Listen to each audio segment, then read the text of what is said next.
Nancy, can you just stop?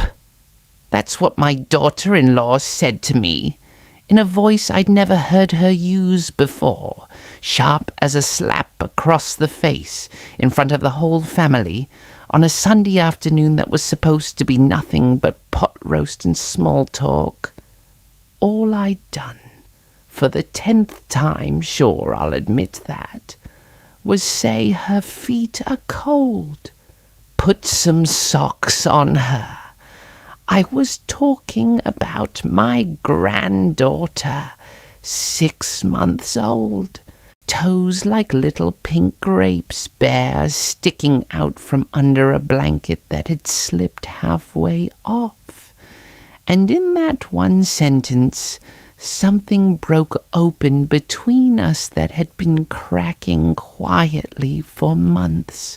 I didn't know it yet, sitting there with my mouth half open and my heart in my throat. But that moment was going to lead somewhere I never saw coming, somewhere that, months later, would have that very same daughter-in-law calling me, voice shaking, begging me to come take care of that baby because there was nobody else she trusted enough to ask. But let me back up, because to understand how a sentence about socks could blow up a family, you have to understand who I am and what it means to be a woman who spent 50 years with her hands always reaching out to take care of somebody. My name's Nancy. I'm 71 years old, and if you ask anybody who's known me more than 5 minutes, they'll tell you the same thing. I am, through and through, a caretaker. It's not a hobby. It's not even really a choice at this point. It's just what I am, baked all the way through, like a casserole that's been in the oven so long it doesn't come out any other way. I raised 3 kids on a nurse's salary after my first husband left, when the youngest was barely out of diapers. I nursed my second husband, Frank, God rest him, through 11 years of declining health before he passed. Feeding tubes, hospital bed set up in our living room, the whole 9 yards. I've held the hands of half my neighborhood through chemo, through divorces, through losing parents. People joke that I should have just gone ahead and gotten my nursing degree instead of doing it all for free out of pure stubborn love. Maybe they're right. My son Daniel is my middle child, the quiet one, the one who never asked for much growing up and still doesn't, which I think is exactly why I worried about him more than the other 2 combined. When he brought Becca home for the first time, almost 6 years ago now, I liked her immediately. Sharp, funny, didn't take any guff from anybody, including me, which I respected even back then before it ever became a problem. She had this independent streak in her, the kind that comes, I learned later, from growing up the oldest of 4, with a mother who worked nights and wasn't around much to help. Becca had learned young that if something needed doing, she was the one who had to do it. Nobody was coming to help, and you just figured it out yourself and kept your struggles to yourself. I didn't know that about her back then, not really, not in any way that would have changed how I showed up for her. I just saw a smart, capable young woman who loved my son, and I loved her for it. Simple as that. So when my son, Daniel, told me his wife Becca was pregnant, I about came out of my skin with joy. And when little Sophia was born, 6 pounds 11 ounces, screaming her tiny lungs out in that delivery room, I felt something shift in my chest that I hadn't felt since Daniel himself was born. A second wind, a new reason to get up early and matter to somebody. I want to be honest with you here because this story doesn't mean anything if I'm not honest. I went into being a grandmother the exact same way I went into being a mother and a nurse and a wife. Full throttle, hands-on, no breaks. The first week Sophia was home, I was there every single day. Not because anybody asked me to be, because that's just what I do. I folded tiny onesies. I made a big pot of chicken soup and left it in their freezer in single-serving containers, so Becca wouldn't have to think about cooking for at least 2 weeks. I sat up with Sophia at 2 a.m. so Becca and Daniel could both get a real stretch of sleep, something brand new parents almost never get. And Becca, in those early days, seemed grateful, or at least she didn't push back. But somewhere around month 2, I started noticing something.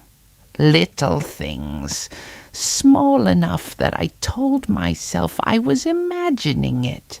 I'd suggest swaddling Sophia a certain way, the way I'd swaddled all 3 of my own babies, the way that always worked like a charm. And Becca would say, real polite but real flat, "We're doing it the way the pediatrician showed us, actually." I'd mentioned that maybe Sophia was getting a little too much screen time, what with the little tablet propped up during diaper changes, and Becca's jaw would tighten just slightly, and she'd say, "We read about it, Nancy. It's fine in small doses. Nothing huge. Nothing you could point to and say, 'There, that's the problem.' Just a wall going up, brick by brick, so slow I almost didn't notice it happening until it was already chest high.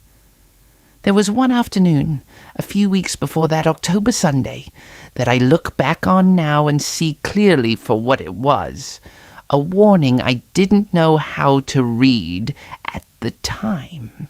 I'd stopped by with groceries, nothing fancy, just milk and bread and a few things I figured they might be low on, and I found Becca sitting on the nursery floor, Sophia on a blanket in front of her, just staring at her phone with this glassy, far-off look on her face.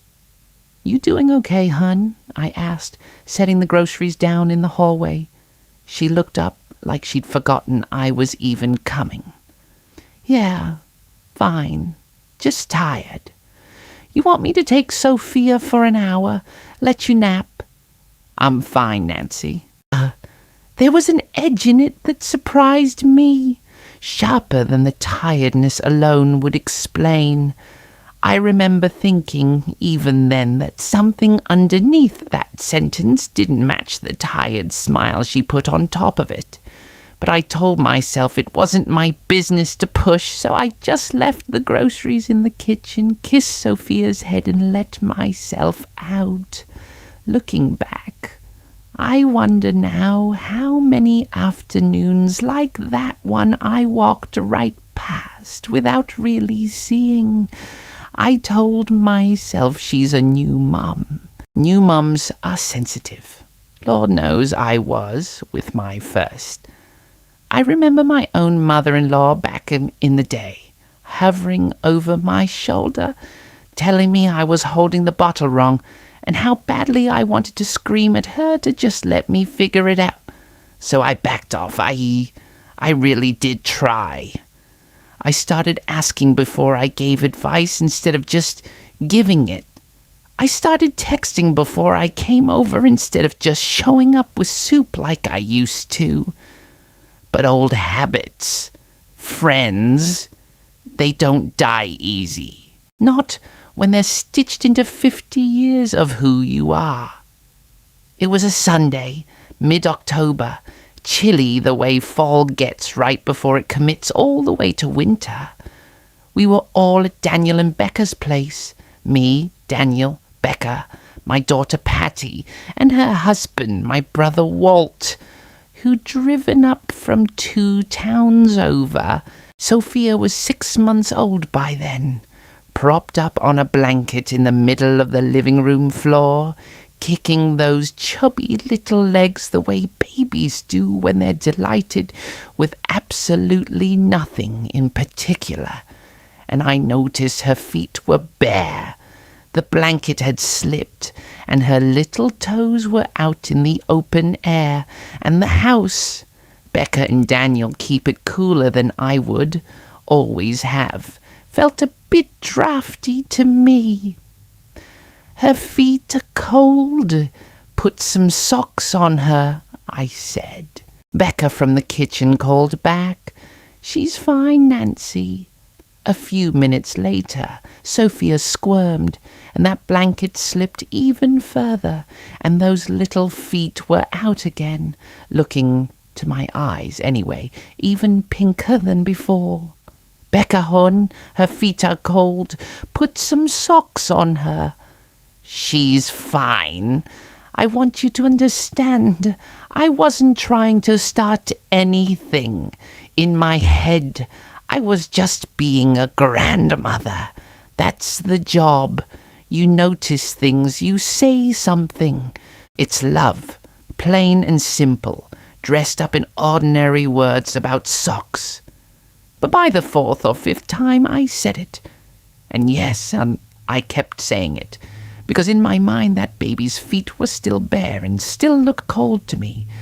I noticed the room had gone a little quiet. Patty was watching me with an expression I couldn't quite place.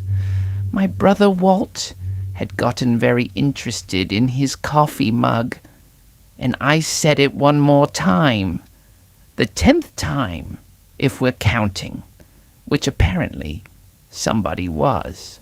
"Her feet are cold. Put some socks on her." Becca came out of the kitchen so fast the towel in her hand was still flapping. Her face was flushed, her eyes were bright and hard, and she said loud enough that there was no pretending the rest of the family hadn't heard every word. "Mom, can you just stop? She's fine. She has always been fine. I am her mother, and I think I would know if my own daughter was cold. You don't have to micromanage every single thing I do with her. I'm not a child, and she's not your baby. She's mine."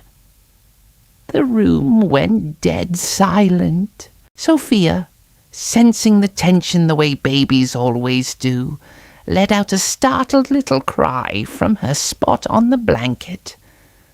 Patty rushed over to scoop her up, and Daniel just stood there, frozen, looking back and forth between his wife and his mother like he genuinely didn't know whose side the floor was going to crack open under.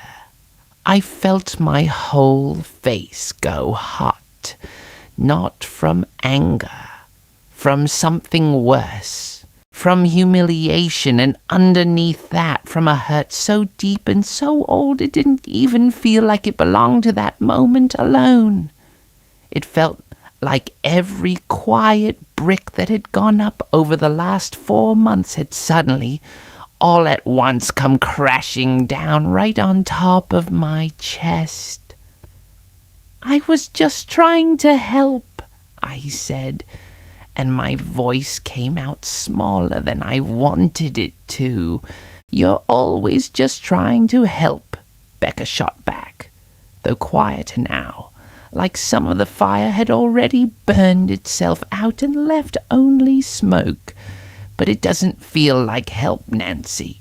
It feels like you think I can't do this, like every single thing I do isn't good enough unless you're the one doing it or telling me how to do it." I didn't have an answer for that.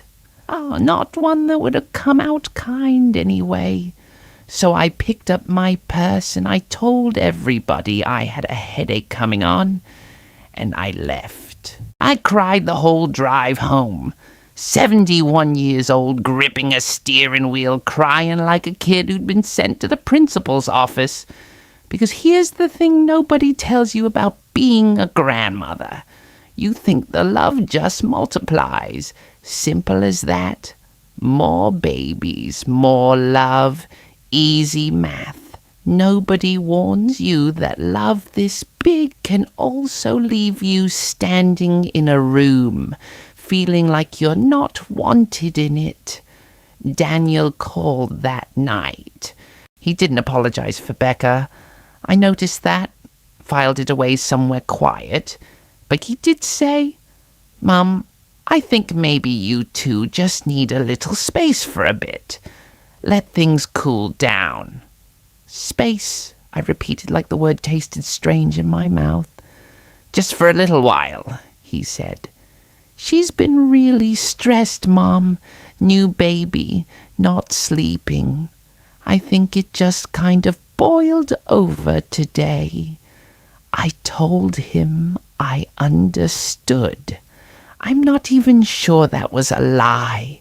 But that night, lying in bed, alone in a house that's been quiet since Frank passed, I didn't think about Becca being stressed.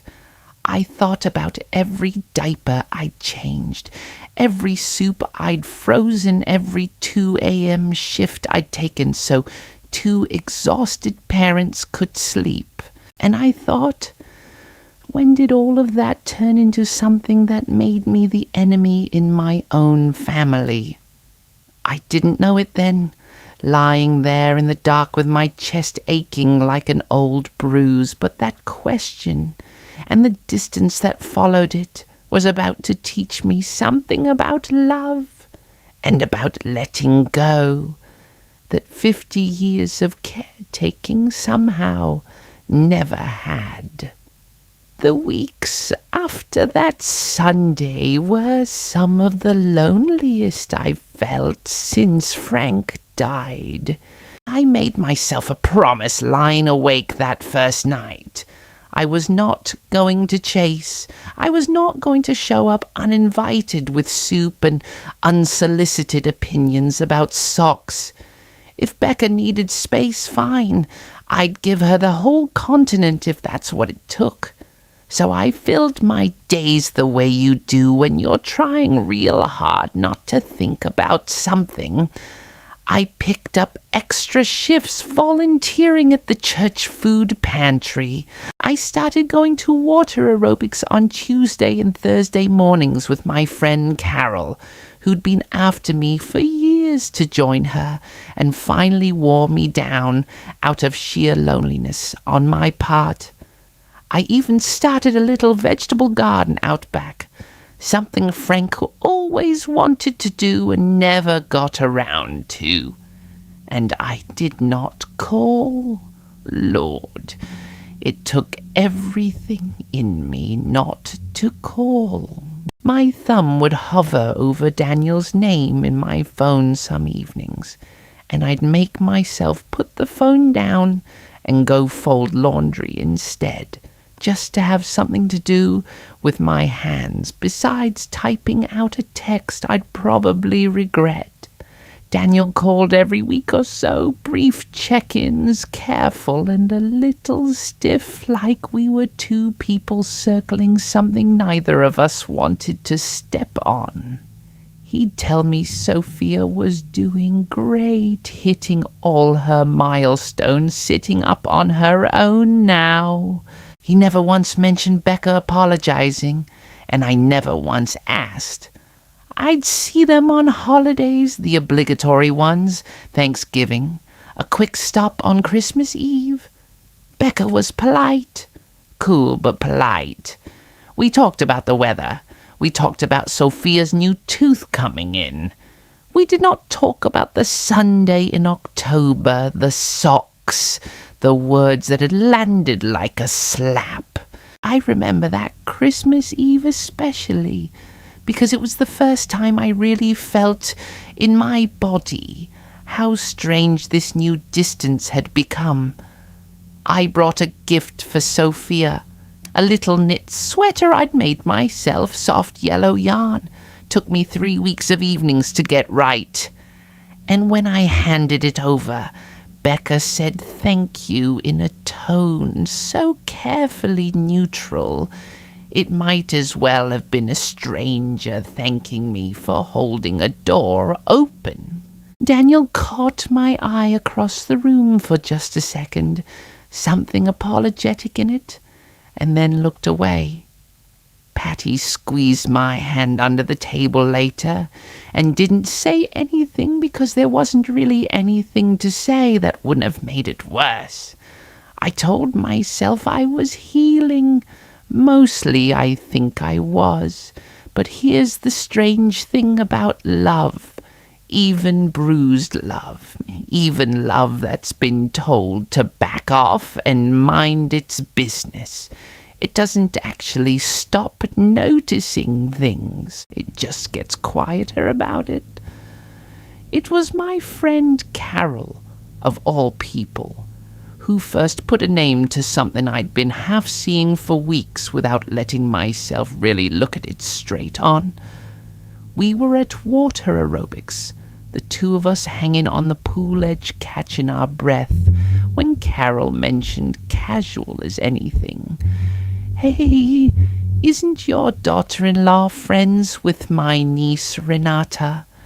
Renata mentioned she ran into her at the pediatrician's office last week. Said she looked rough, Nancy, like really rough. Dark circles, lost a lot of weight. Said the baby was crying the whole time and your daughter-in-law just kind of stared at the wall. I felt my stomach drop, that old caretaker instinct flaring up before I could stop it. "Rough how?" I asked, trying to keep my voice light. "I don't know, just tired." Renata said she asked if she was doing okay, and your daughter-in-law kind of laughed, but not a real laugh. You know the kind I mean, and said something like, "I don't even remember the last time I slept more than 2 hours in a row." I didn't say much after that. I just nodded, finished my laps, and drove home with that information sitting heavy in my chest like a stone I'd swallowed whole. I want to tell you I did the mature thing here, the thing a woman who just spent months learning to back off should have done. I did not. I called Daniel that very night. "How's Becca doing?" I asked, trying to sound casual, failing completely. There was a pause on the line, longer than it should have been for such a simple question. "She's okay," he said finally. "Tired. New baby stuff." "Daniel." "What, Mom?" "I'm asking you straight. Is she okay?" Another pause, and this one had something underneath it, something I recognized because I'd heard it in my own voice plenty of times over the years when I was trying to protect somebody, even from the people who loved them. "She's just really tired, Mom. It's a lot with Sophia, and her job wants her back part-time next month, and I'm working overtime trying to cover the gap. We're managing." Managing is a word I've come to distrust deeply over 71 years of life. People only say we're managing when they are, in fact, not managing at all. I bit my tongue hard, and I did not offer to come over. I did not mention socks or soup or sleep schedules or anything at all. I just said, "Well, you tell her I'm thinking about her. And you call me if either of you need anything, all right?" "I will, Mom," he said, in the tone people use when they have absolutely no intention of doing the thing they just promised. I hung up that phone and sat in my kitchen for a long while, staring at nothing much, the way you do when worry's got its hooks in you and there's no good place to put it down. Here's what nobody really prepares you for, about loving people from a careful distance. You can see the smoke long before anybody calls to tell you about the fire. And you have to decide every single day whether to trust that the people inside the house know what they're doing, or whether your years of watching things burn have taught you something they haven't learned yet. I chose, against every instinct screaming in my chest, to trust them. I told myself, they're grown. They're a family. They'll ask if they need me.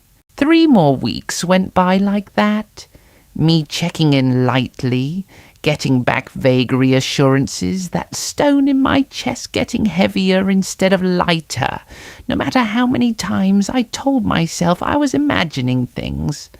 Then, on a Tuesday morning in early February, right in the middle of my water aerobics class, my phone rang. I almost didn't answer it. Phone was in my bag on a poolside chair, and I was mid-arm circle with Carol. But something made me climb out, dripping, and grab it.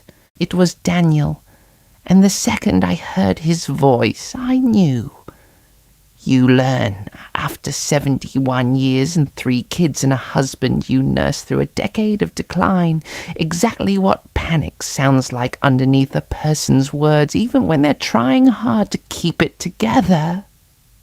"Mom," he said, voice cracking right down the middle. "Mom, I need you." Becca collapsed. "We're at the hospital. Mom, I don't know what's happening, and Sophia's with me, and I don't know what to do with her, and I just, can you come? Please, I need you to come." I didn't even go back for my towel. I told Carol to grab my bag, threw on my coat right over my wet swimsuit in the parking lot, and drove to that hospital faster than I have driven anywhere in my entire life. By the time I got there, Daniel was in the emergency room hallway, Sophia strapped to his chest in a carrier he clearly hadn't figured out how to adjust right, bouncing her with the kind of jittery, desperate motion of a man who has absolutely no idea what else to do with his hands. "What happened?" I asked, already reaching for Sophia, who practically lunged toward me the second she saw a familiar face. She was making breakfast and she just went down, Mom. Just collapsed. Right there on the kitchen floor. I called 911 and they said, they're saying it might be her heart. Or maybe something with her blood pressure. They're not sure yet. They're running tests, and I can't hold Sophia and be in there with her at the same time. And I didn't know who else to call. His voice broke clean in half on that last sentence, and 17 years melted right off him. He looked, for just a second, exactly like he did the day his father, my first husband, walked out, and Daniel asked me, age 9, if it was because of something he did. I settled Sophia onto my hip. She fit there like she'd never left, that solid, familiar weight, and I looked my son dead in the eye. "Go," I said. "Go be with your wife. I've got the baby. I've got her for as long as you need. Go."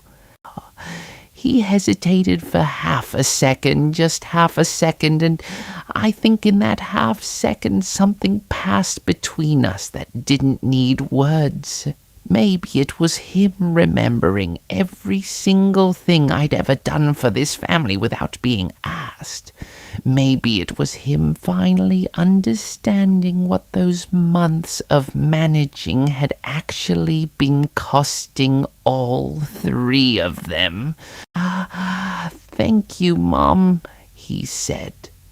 And then he was gone, back through those double doors, leaving me standing in a hospital hallway, holding a 6-month-old who had absolutely no idea that the entire shape of her family's story was about to change.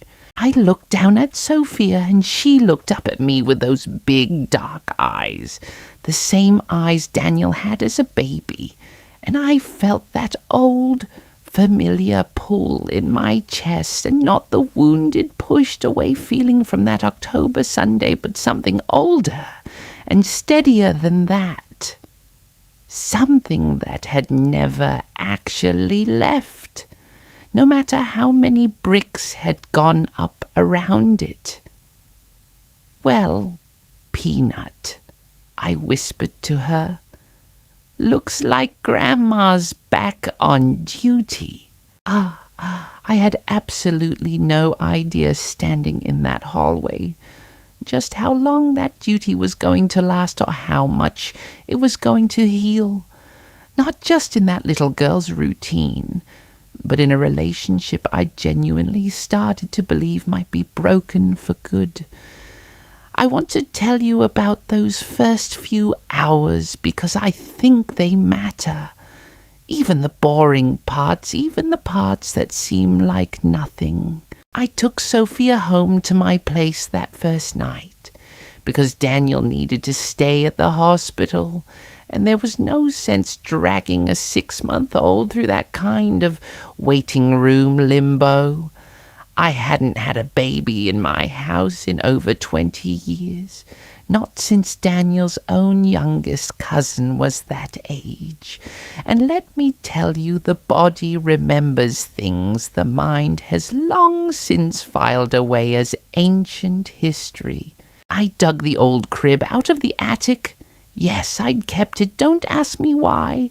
Maybe some grandmother's intuition that I'd need it again someday. Wiped it down, found sheets that still smelled faintly of cedar from the storage box. I called my daughter Patty, who showed up within the hour with a car seat, a pack of diapers, and the kind of calm efficiency that runs in our family when things go sideways. "How's Sophia doing?" Patty asked, watching me settle the baby into a warm bath, testing the water on my wrist the exact way I taught her to do 30 years ago. "She's confused," I said. "Doesn't know why Mommy and Daddy aren't here, but she's eating. She's not running a fever. She's safe." "And you?" I didn't answer that one right away, because the truth was complicated, friends. Part of me was terrified for Becca, genuinely, no question. But another part of me, a part I wasn't proud of and didn't say out loud to Patty that night, felt something almost like relief. The relief of finally, after months of being told to step back, being needed again completely, without question or hesitation. Daniel called around 11 that night. Becca was stable, he said, but they were keeping her for observation. The doctor suspected a cardiac arrhythmia combined with severe exhaustion and dangerously low blood pressure. The kind of thing the doctor had apparently told him gently that can absolutely happen to new mothers running on fumes for months without anybody catching it in time. "She hadn't been sleeping, Mom," Daniel said, voice hollow with guilt. not really sleeping, not in months. I knew she was tired, but I didn't know it was like this. I thought about every we're managing I'd let slide over the phone these last few months. I thought about the bricks I'd let go up between us because I told myself a grown woman deserved her space and her dignity. It's not your fault, baby, I told him, though I think some part of both of us wondered if that was entirely true. Sometimes the people closest to a thing are the last ones to see it clearly. Lord knows I've been there myself. The next morning, I called my supervisor at the food pantry and told her I'd need to step back from my volunteer shifts for a while. Family emergency. I called Carol and told her water aerobics would have to wait. And then I did something I hadn't done in years. I cleared my entire calendar, every single thing on it, and gave myself over completely to one job. Sophia. The next 4 days fell into a rhythm I hadn't realized I'd missed so badly. Up at 6 for the first bottle, bath at 7, a walk around the block in the stroller at 9, rain or shine, because fresh air settles a fussy baby better than almost anything else I've ever found. Nap from 10 to 12, during which I do laundry, or call the hospital for updates, or just sit in the quiet kitchen with a cup of tea, listening to the baby monitor crackle with small sleeping breaths. I sang her the same lullabies I'd sung Daniel, the same ones my own mother sang me, decades and decades ago, in a kitchen in a different state with a different war on the radio. I noticed her feet getting cold one chilly evening, couldn't help but laugh out loud to myself in that empty living room. And I put a pair of little wool socks on her without a single soul there to argue about it. Daniel came by every evening after visiting hours, exhausted grey around the eyes, but always lighting up the seconds Sophia reached her arms out for him. We didn't talk much those evenings, not about anything heavy. Mostly we just sat together while he held his daughter and ate the dinner I'd made. Real dinner. The kind with actual vegetables, because a man can't run on hospital vending machine coffee forever. On the third night, he finally told me more about what the doctors were saying. They think it's been building for months, Mom. The arrhythmia, the exhaustion, all of it. They said her body basically just shut down because she wouldn't let herself stop. Why wouldn't she let herself stop? I asked, though some part of me, if I'm honest, already suspected the answer. Daniel was quiet for a long moment, turning his fork over in his hand. I think she felt like she had to prove she could do this, all of it, by herself, especially after. He stopped, especially after that Sunday. I finished for him, quiet. He nodded, not quite meeting my eyes. I think she's been killing herself trying to show she didn't need help, trying to show she was a good mom on her own terms. That hit me hard, harder than I expected, because here's a thing about being a caretaker your whole life. You can convince yourself, easy as breathing, that your help is always pure, always wanted, always simply good. It took my son sitting across from me with hollow eyes in my own kitchen to make me really sit with the idea that even love, even good, well-meant, soup-freezing 2 a.m. shift-taking love can land on a person like pressure if it comes at them feeling like doubt instead of support. I didn't say any of that to Daniel that night. It felt too big, too raw, something I needed to turn over privately first. I just refilled his coffee and let him sit there a while longer with his daughter asleep against his chest, the two of them breathing in that same slow rhythm. Becca was discharged 6 days later. 6 days of me running that little household. Bottles, baths, walks, lullabies, socks on cold feet whenever they needed them, with nobody around to tell me otherwise. And somewhere in there, without really meaning to, I think I fell in love with being needed again in a way I hadn't let myself admit I'd been missing since Frank passed. But I also learned something in those 6 days that surprised me. I learned that none of it, not one single diaper, not one single lullaby, meant anything more to me than the thought of Becca, healthy, walking back through that front door to her daughter. Daniel brought Becca home on a Tuesday afternoon, pale and moving slow, the way you do after your body's reminded you, in the worst possible way, that it has limits. I'd spent the morning cleaning their place top to bottom, stocked their fridge with easy meals, and changed Sophia into a soft little outfit I'd picked out specially, with, yes, clean white socks already on her feet, just because some part of me couldn't resist that small, quiet joke between us, even though Becca wasn't there yet to get it. I almost left before they arrived.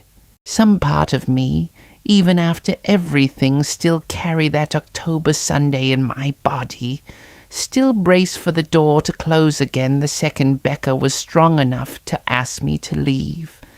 But Daniel asked me to stay. "Please, Mom," he said. "I think she'd want you here. I think she needs to see you." So I stayed, standing a little awkwardly by the kitchen counter, Sophia balanced on my hip, when the front door opened and Becca walked in, leaning on Daniel's arm, looking smaller and more tired than I'd ever seen her. Her eyes found Sophia first. Of course they did. That's a mother's eyes for you, always finding the child in a room before anything else registers. And then her eyes found me, holding her daughter, and something in her face just cracked open. "Nancy," she said, voice already thick, "can I—" She didn't finish the sentence. She just held her arms out, and I crossed that kitchen and put Sophia right into them, watching 6 days of careful, devoted routine settle instantly and completely the moment that baby felt her own mother's arms again. Becca buried her face against Sophia's head, breathing her in, and her shoulders started to shake. "I'm sorry," she said, muffled, into the baby's soft hair. "Nancy, I am so sorry. I didn't say anything right away. I just stood there, letting her get it out the way you let anybody get something out when it's been sitting in them too long, festering, looking for a place to finally land." Daniel quietly excused himself to put the kettle on, giving us, I think, exactly the kind of space he sensed we needed. Becca lowered herself onto the couch, Sophia still tucked against her chest, and looked up at me with eyes that were red-rimmed, but, for the first time in months, completely unguarded. I owe you a real apology, she said. Not just for that Sunday, though. I owe you one for that, too. For all of it. For pushing you away for months. For making you feel like you weren't welcome with your own granddaughter. Becca, hon, you don't have to... No, I do, she said firmer now. Please let me say this. I sat down across from her, hands folded in my lap, and waited. When Sophia was born, Becca went on, I felt like I was drowning every single day and too ashamed to say it out loud. And every time you came over with advice, even when it was kind, even when you were just trying to help, I heard it as you're doing this wrong. I heard a better mother would already know this. And I think I was so scared of being seen as not good enough that I turned every bit of help you offered into proof that I was failing. She paused, adjusting Sophia against her shoulder, who had already drifted into that loose milk-drunk sleep. Only babies manage so easily. That day with the socks, Nancy, it wasn't really about socks, I know that now. It was about me feeling like I couldn't do one single thing right without you pointing it out. Even something as small as that. And I snapped. And I said things that weren't fair, and then I was too proud and too embarrassed to call and fix it, so I just kept the distance going because it felt easier than admitting how badly I'd messed up. And then I just kept pushing harder, she continued, voice cracking again, trying to prove I didn't need help, trying to prove I could do all of it myself. And I think that's exactly what put me in that hospital bed. I wasn't taking care of myself because some stubborn part of me decided needing help meant I was failing as a mother. And the whole time, the person who could have actually helped me carry some of that weight was somebody I'd pushed clean out the door. I felt my own eyes go hot and blurry listening to her, because, Lord, did I recognize that kind of stubborn. I'd built half my own life on exactly that kind of pride, the kind that mistakes asking for help for some sort of failure instead of what it actually is, which is just being human. Becca, I said finally, reaching over and taking her free hand in both of mine. I need to tell you something, too. I wasn't just trying to help with the socks, with all of it. Somewhere in there, I think I was also trying to prove to myself that I still mattered, that I was still needed, that losing Frank and watching my kids grow up and not need me every day anymore hadn't made me, I don't know, obsolete. I think I leaned on you and Sophia a little too hard, trying to fill something up as myself, and I didn't stop to think about how that landed on you, on top of everything else you were already carrying. We sat there a moment, the two of us, two women who'd both been carrying something heavy and private and never once said it out loud to each other until a health scare and an apology cracked it all open at once. I don't ever want to make you feel like you're not a good mother, I told her. Because you are, Becca. You are a wonderful mother. I should have said that more, instead of saying things about socks. She laughed then, a real laugh, wet, and a little broken but real. The first one I'd heard from her in what felt like a year. I think I would have heard you better if you had. Well, I said. "I've got plenty of time to make up for it now." Daniel came back in with the tea right about then and found the two of us sitting close together on that couch, Sophia asleep between us, both of us with red eyes and the particular kind of lightness that only comes after you finally set something heavy down. He didn't ask what had happened. He just smiled, set the tray on the coffee table and sat down beside his wife, resting his hand gently on her knee. "You know," Becca said, looking down at Sophia, then back up at me. "She's going to need somebody to teach her how to make that chicken soup of yours someday, the one you froze for us back when she was first born. I never even thanked you properly for that." "She's got time," I said, smiling. "We've got time." Asa. And for the first time since that October Sunday, sitting in that living room with my granddaughter sleeping peacefully between us, her little feet, I checked out of habit, couldn't help myself, tucked safely under a blanket, warm as toast, I let myself believe that whatever had broken between us wasn't broken anymore. It had just needed, like so many things in this life, a crisis to crack it open enough for the truth to finally get through.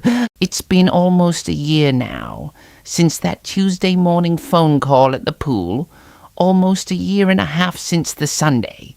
Those socks set off something neither one of us saw coming.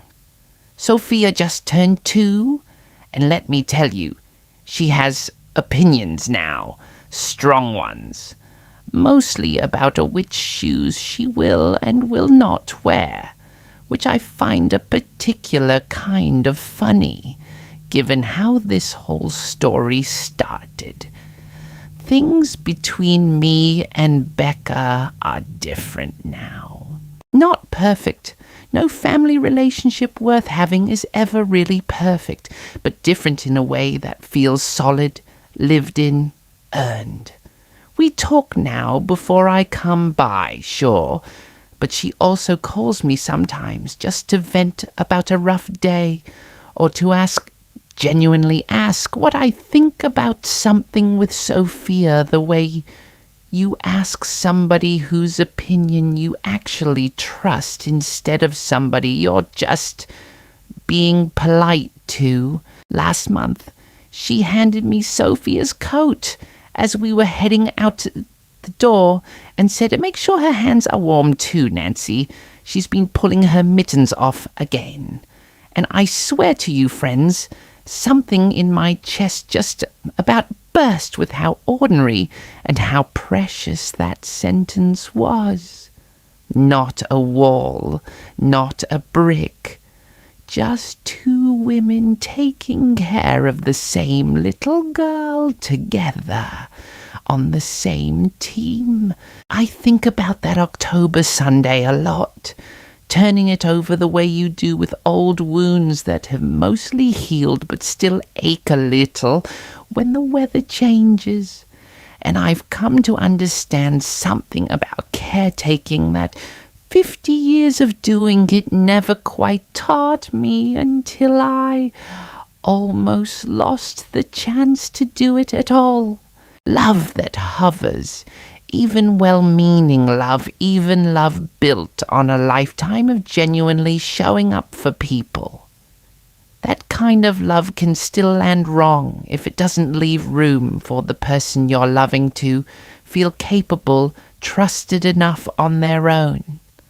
I had spent my whole life believing that showing up, doing, fixing, providing, that was the whole shape of love. Nobody ever taught me that sometimes the deepest form of love is just standing back far enough to let somebody find their own footing, even when your hands are itching to reach out and steady them.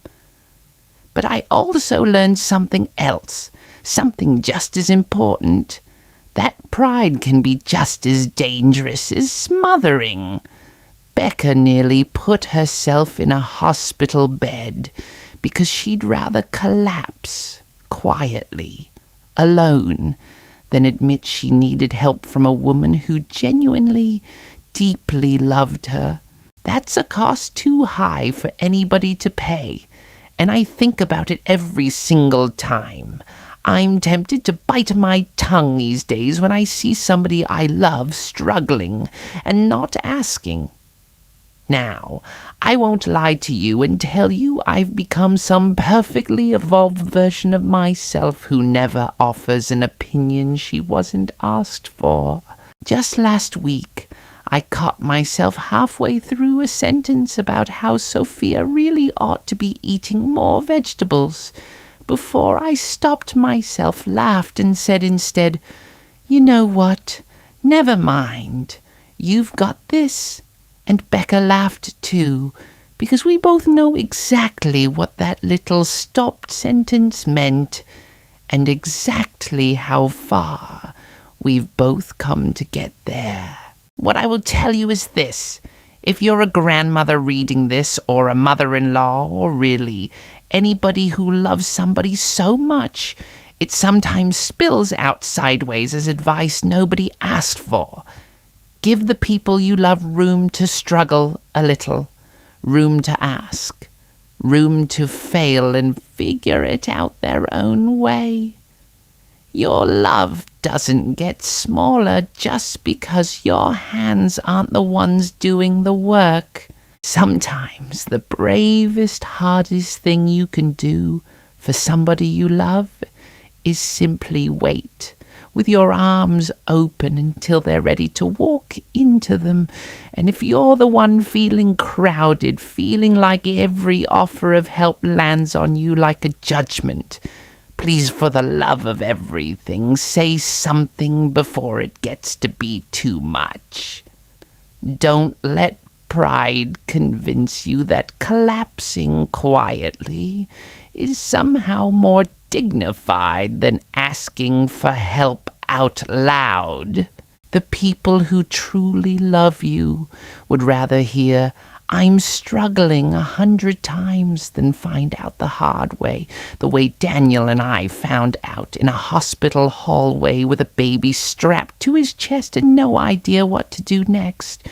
These days, when Sophia's feet get cold, and believe me, that child still kicks every sock clean off the second you turn your back, I just lean down, quiet, and put them back on myself, without a single word about it. Sometimes Becca catches me doing it and just smiles, shakes her head, says, "Some things never change, Nancy."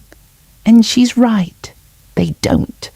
I am still, through and through, a woman whose hands reach out before her brain has time to ask permission. But what's changed isn't me. It's the space around me.